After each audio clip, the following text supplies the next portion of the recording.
शांति। आज 10 जून 2023 की बाबा की साकार मुरली है।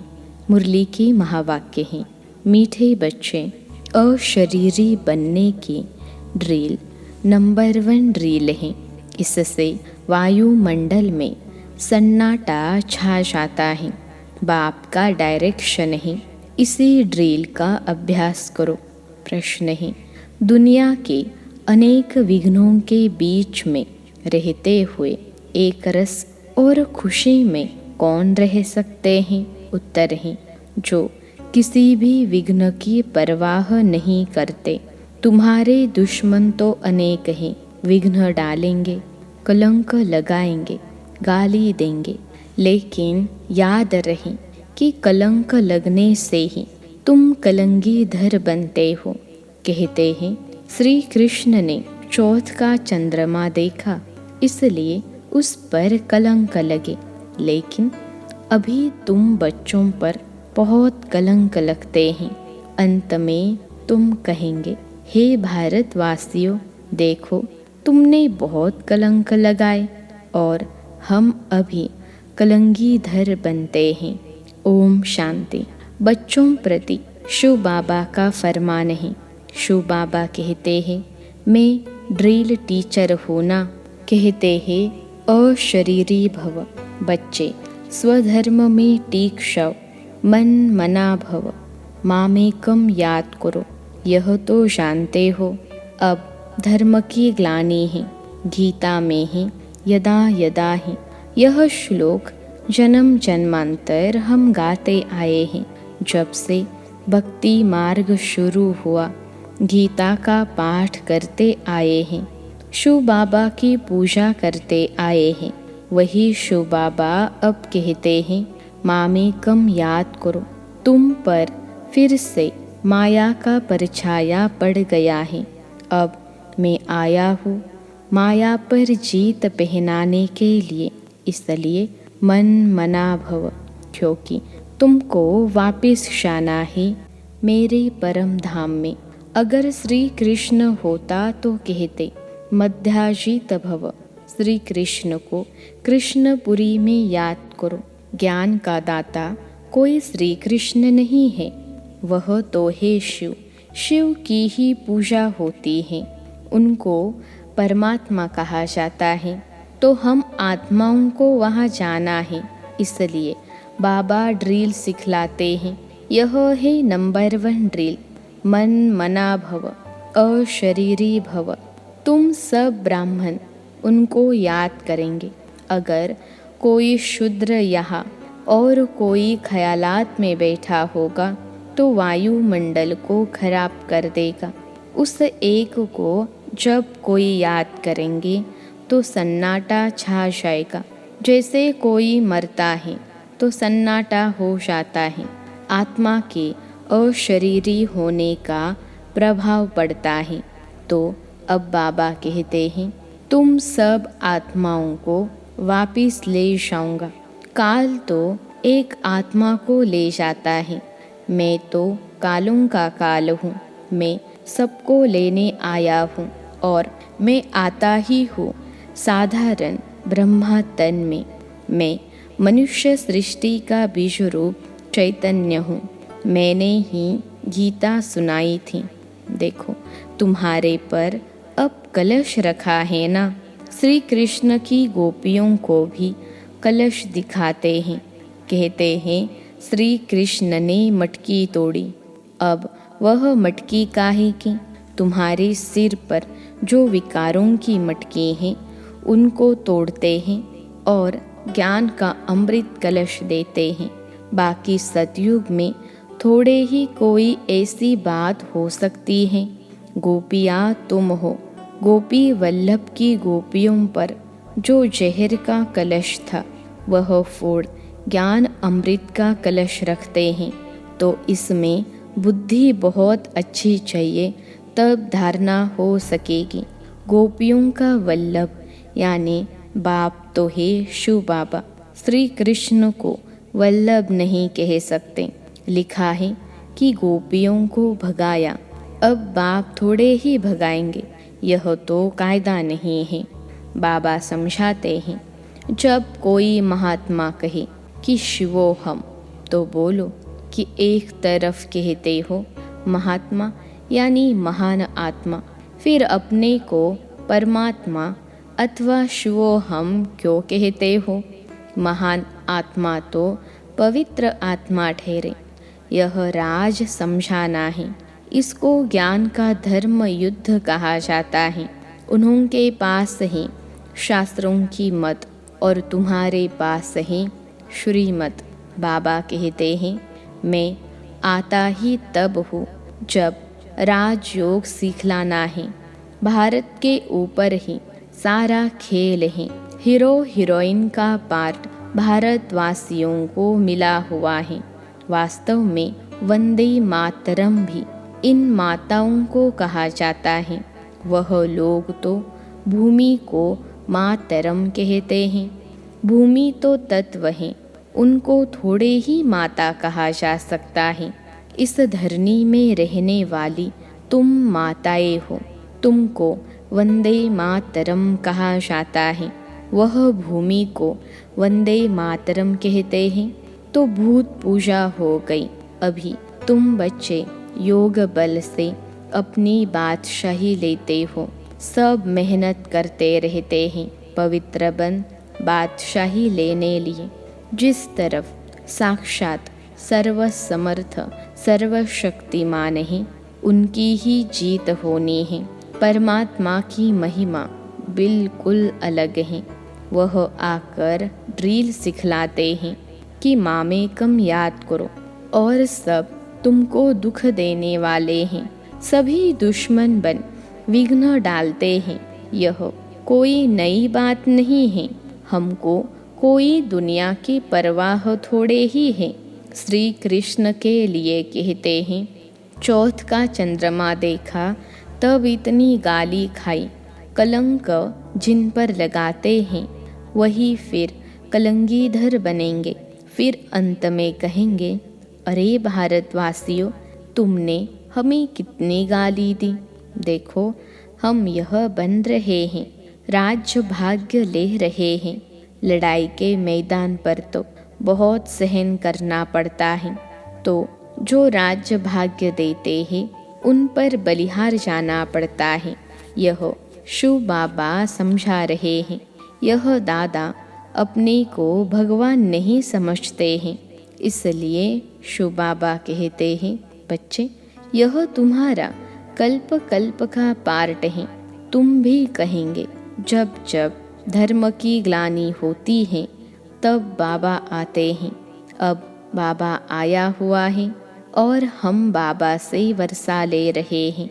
निमंत्रण पत्र में भी लौकिक बाप के हद के वर्षे और पारलौकिक बाप के वर्षे वाली पॉइंट बहुत अच्छी लिखी हुई है। बेहद के बाप से ही बेहद का वर्षा मिलता है। लक्ष्मी नारायण को बेहद का वर्षा किसने दिया?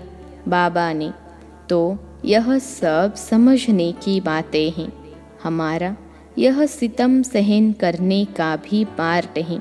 21 जन्मों के लिए बादशाही मिलती है तो इसमें मेहनत करनी पड़ती है। गाया जाता है, son shows father, student shows teacher. अब तुम्हारा रियल पार्ट है। तुम समझा सकते हो, वही हमारा बाप टीचर सदगुरु है। वही मनुष्य सृष्टि का बीज रूप रचयिता है।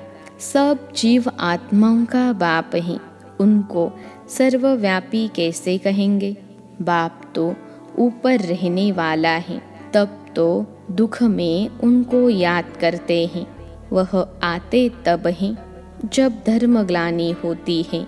बाबा कहते हैं, हमारी जन्मभूमि भारत के रहवासी जब दुखी होते हैं तब मुझे आना पड़ता है।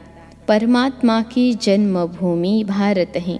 यह अक्षर कोई के मुख से कभी निकलेगा नहीं। अगर सब परमात्मा हो तो सबकी जन्मभूमि भारत होगी। बाबा कहते हैं, सभी प्रिसेप्टर्स को भी मैं मुक्ति धाम ले जाता हूँ। जब उन्हों को यह मालूम पड़े कि हमको मुक्ति देने वाला बाबा है, वह भारत में जन्म लेते हैं, तो भारत बहुत बड़ा भारी तीर्थ बन जाए। समझो, सभी को मालूम पड़े, परंतु आ कैसे सकें? सभी तो भारत में आ न सकें। इतना तो अन्न नहीं है भारत में। यह सुनकर बहुत बहुत खुश होंगे कि ओहो, हमारा बाबा जो इन गुरुओं आदि को भी मुक्ति देते हैं, उनका जन्म भारत में होता है। पहचानेंगे तो नॉलेज से ना, और क्या देखेंगे? ब्राह्मणों में जब किसकी सोल आती है तो उनके भी बोलने से पहचानते हैं ना। बिगर बोलने पहचान कैसे हो सकती? बात करने से मालूम पड़ेगा बरोबर फलानी आत्मा है। शिव बाबा भी जब नॉलेज दे तब समझे कि शिव बाबा बोलते हैं। ज्ञान यह तो दे न सकें, यह सिवाय बाप के कोई समझा न सके।